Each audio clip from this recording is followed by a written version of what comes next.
Hervé Poher, directeur territorial EDF, qui est un habitué, c'est un ami des soirées Vue d'Auvergne, de la collection Vue d'Auvergne, un des tout premiers soutiens avec le groupe et votre maison, la maison que vous représentez, EDF.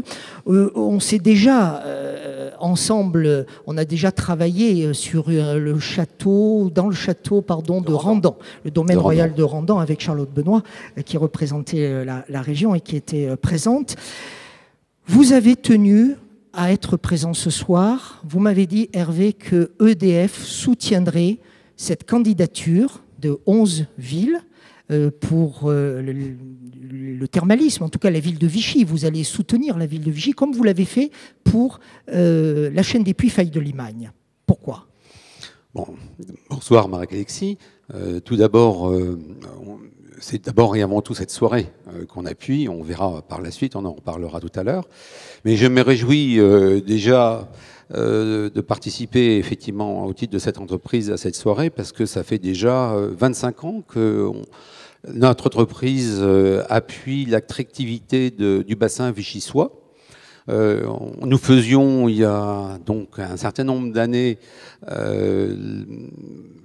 l'attractivité à travers, notamment pour les investisseurs étrangers dans le domaine de la santé et les conventions d'affaires. Moi, je me rappelle qu'avec mon ami Bruno Pinard-Legris, qui était directeur de Vichy Développement, qui est en Espagne d'ailleurs aujourd'hui, je lui proposais d'associer au projet que EDF voyait avec les détachés d'IFA-Datar à l'étranger, les agencies d'investissement, le bassin de Vichy au bassin clermontois, qu'on conçoit déjà d'ailleurs de ce qu'aujourd'hui on appelle tous de nos voeux, qui est le pôle métropolitain. Alors évidemment, une inscription au patrimoine mondial de l'UNESCO, tous les gens du Puy-de-Dôme le savent, maintenant tous les gens d'Auvergne. Vous voulez dire qu'elle va durer ? Non, mais c'est quelque chose qui est un levier formidable pour l'attractivité du bien, pour le faire connaître. Et puis pour réussir à attirer touristes, clientèle, qui vont d'ailleurs découvrir le charme de ce qu'était le thermalisme au 19e et même au 18e siècle, et puis l'art de vivre qui y correspondait. Alors, c'est un formidable levier pour attirer, c'est un formidable levier. Il y avait tout à l'heure le bourgmestre en Belgique de Spa qui évoquait l'intérêt peut-être pour des privés aussi d'investir parce qu'ils sentent qu'il y a un attrait. Et bien sûr, c'est pour améliorer l'aménagement, c'est pour réussir à avoir des conditions d'accueil des curistes adaptées avec des subventions que ça pourra sans doute appeler. Alors, je crois qu'aujourd'hui, on ne peut que se réjouir pour le territoire d'une telle candidature. La démarche, on le sait, elle va s'inscrire dans le temps. On en a eu le parallèle avec celle de la chaîne des Puits-Failles de Limagne. L'ambassadeur nous l'a dit, les choses vont s'inscrire dans le temps, pour ne pas dire qu'elles risquent de durer un petit peu. Tout le monde le sait, tout le monde y est prêt. Souhaitons que ce ne soit pas 11 ans. On va souhaiter que ce ne soit pas 11 ans. Souhaitons surtout qu'on arrive au bout. Alors, c'est ça l'important. Comment allez-vous accompagner avec EDF cette démarche dans la durée ? Bon, j'évoquais un instant l'accompagnement sur l'attractivité du bassin vichysois que l'on faisait. Il s'agit de le continuer. Alors, je reprendrai quelques exemples.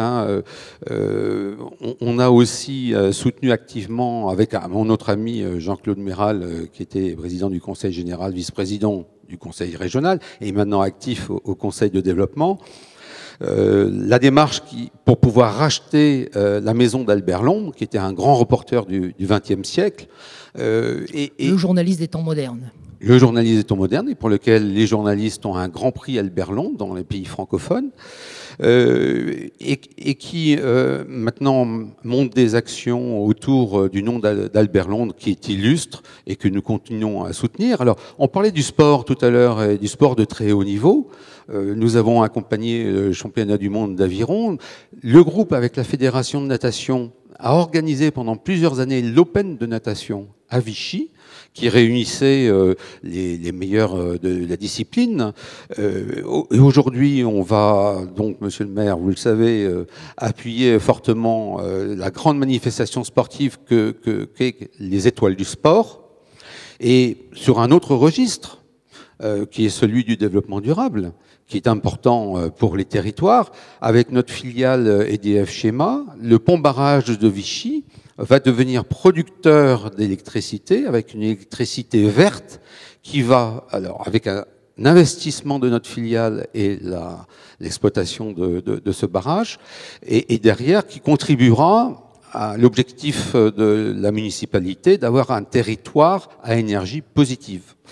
Alors, c'est vrai que vous m'avez annoncé au début comme partenaire de ce qu'il allait avoir demain. Vous l'êtes indirectement. Moi, je dirais déjà que cette soirée, ça participera à faire peut-être un élément de carte de visite numérique pour la candidature.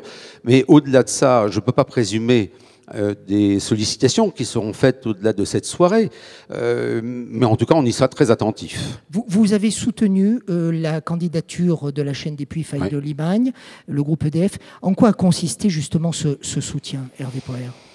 On a fait, pour cette démarche d'inscription, nous avons fait, et nous faisons partie de 7 entreprises majeures d'Auvergne, que sont Michelin, Limagrain, Volvic, EDF donc, Aubert et Duval, et Chalier, et alors plus proche de nous dans l'Allier, Rocoul.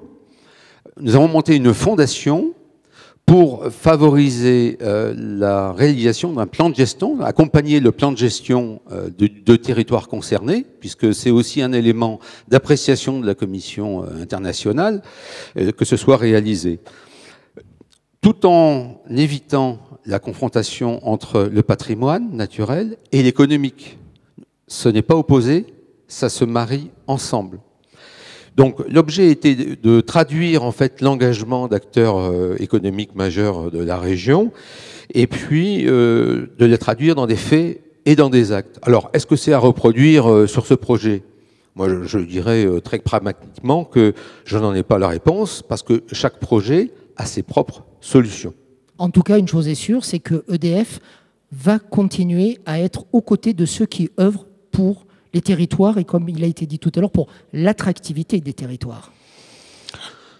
Oui, alors moi je rappelle quand même que ce que nous sommes une entreprise qui date depuis 1946.